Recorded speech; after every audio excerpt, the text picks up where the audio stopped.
closely at the whistle, and even more closely at what you didn't hear.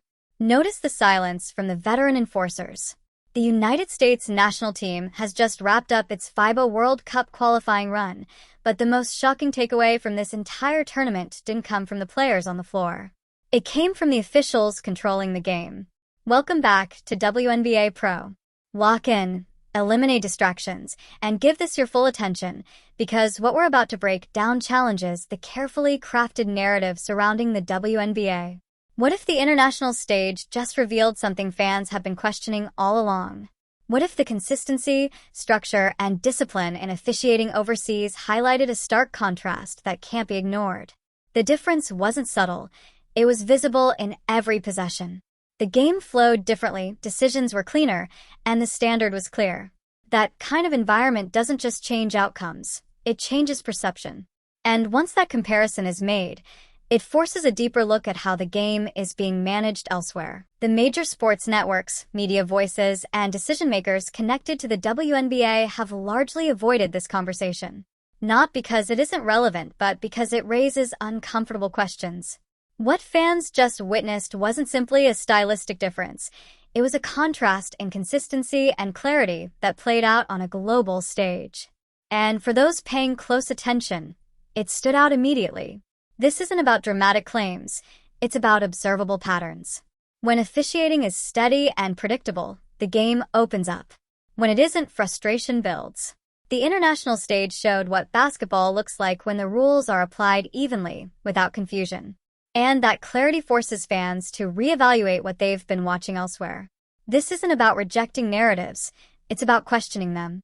Because when you analyze the game closely, the differences become impossible to ignore. For much of Caitlin Clark's rookie season, the dominant message was simple: adjust to the physicality, adapt to the pace, and learn to handle the intensity of the professional level. Physical play was framed as part of the process, something every player must navigate. And to an extent, that's true. Basketball at the highest level is demanding. But what the FIBA qualifiers showed was something equally important: how the game looks when physicality is balanced with consistent officiating. Contact was still there, but it was controlled. The line was clear. And when that line is clear, players can perform without uncertainty. The conversation shifts from surviving the game to actually playing it. That contrast doesn't create accusations. It creates perspective. It shows that the same player can look very different depending on how the game is officiated. And once that becomes visible, it naturally leads to one question: what is the best version of the game supposed to look like? Because the FIBA referees put them on notice, pretty much let them be known. We ain't doing what y'all would be doing in the WNBA. So, quite frankly, the FIBA referees set the tone for how a game Caitlin Clark playing in should be ref. I need you to fully process this shift in perspective because it changes how everything is viewed. FIBA operates as a global authority, separate from the internal dynamics and narratives surrounding the WNBA. Its referees are not influenced by tenure, reputation, or locker room hierarchy. They are not concerned with legacy status or unwritten expectations.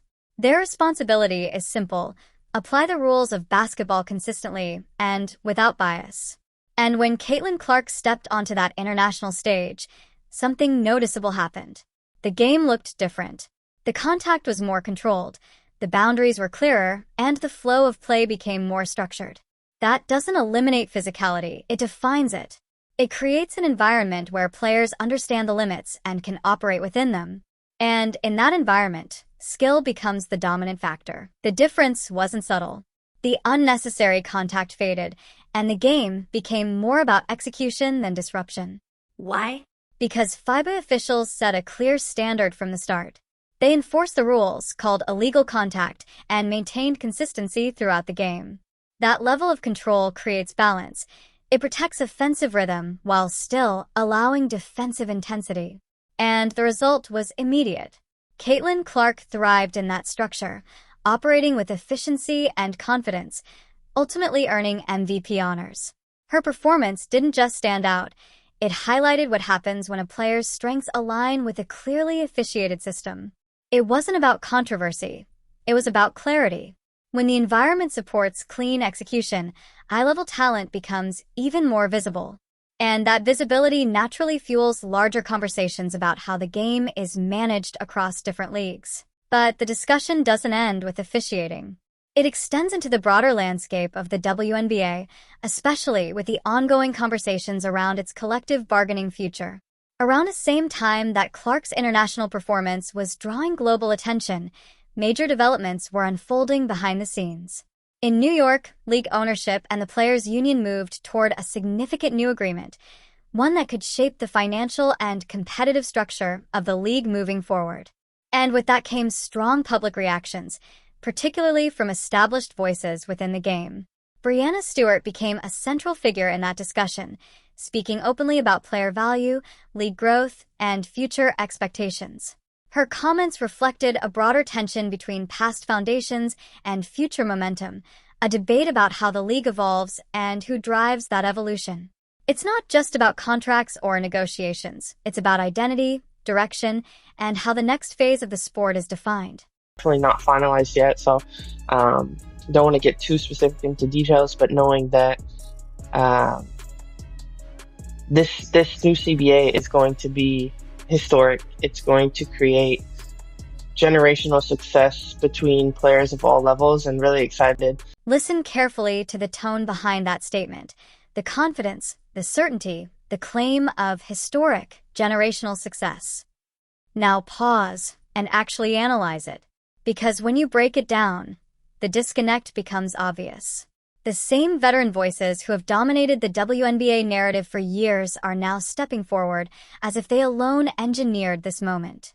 They're presenting themselves as the architects of a financial breakthrough, framing the new deal as the direct result of their strategy and leadership. But here's where the scrutiny begins.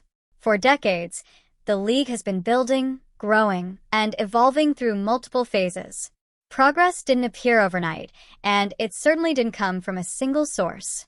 Yet the messaging now suggests a sudden transformation, as if the current moment exists in isolation from everything that led up to it, including the surge in attention, viewership, and global interest that has recently accelerated the league's visibility.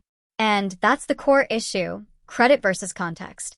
The financial momentum surrounding the league today is the result of multiple forces converging at once: increased exposure, new audiences, rising star power, and shifting market dynamics. It's not a one-variable equation. Players like Caitlin Clark have undeniably contributed to that surge in visibility, bringing new eyes and energy into the sport. At the same time, established stars like Breanna Stewart and others have also played roles in building the foundation over time. The real conversation isn't about dismissing one group or elevating another. It's about accurately understanding how growth happens. Financial expansion in sports doesn't come from a single breakthrough moment. It comes from sustained momentum, layered contributions, and timing. When those elements align, the result can look sudden, but it rarely is. So when ownership over that success is claimed too narrowly, it raises questions. Not because progress isn't real, but because the full picture is more complex than the narrative being presented. And really be in a space where we're in collaboration with the WNBA. You know, we are now a part of a rev share system, and we are going to see the fruits of our labor in a way that we've never done before. Let me repeat that line so it lands with full weight. We're going to see the fruits of our labor. Pause on that for a second, because when you step back and actually evaluate it, the conversation becomes a lot more layered. For nearly 3 decades, the WNBA has operated through different growth phases, some steady, some slow, many heavily supported as the league worked to establish itself in a crowded sports market. That history matters. It's part of the foundation. But it's also true that the current moment feels different. The visibility is higher.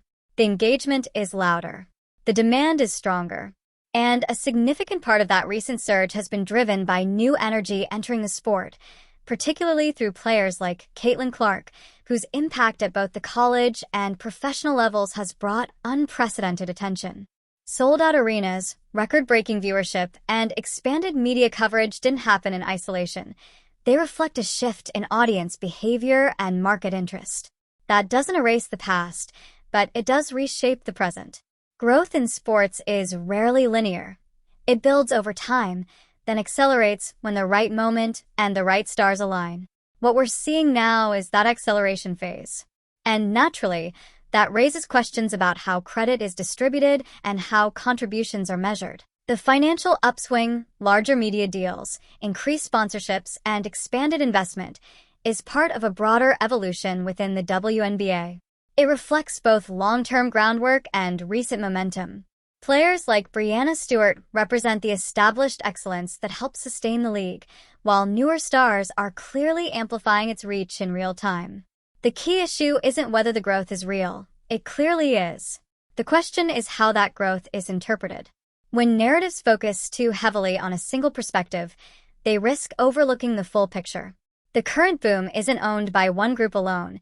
It's the result of timing, talent, exposure, and evolving audience demand all coming together at once. And that's why the conversation keeps intensifying. As the league moves into a new era shaped by a major collective bargaining shift, every statement carries weight. Every claim is analyzed. Because this isn't just about contracts, it's about defining who and what is driving the next chapter of the game. When Breanna Stewart addressed the catalysts behind the new agreement, it added fuel to an already active debate. Not because the progress is being questioned, but because people are trying to understand the forces behind it. And as the spotlight grows, so does the scrutiny.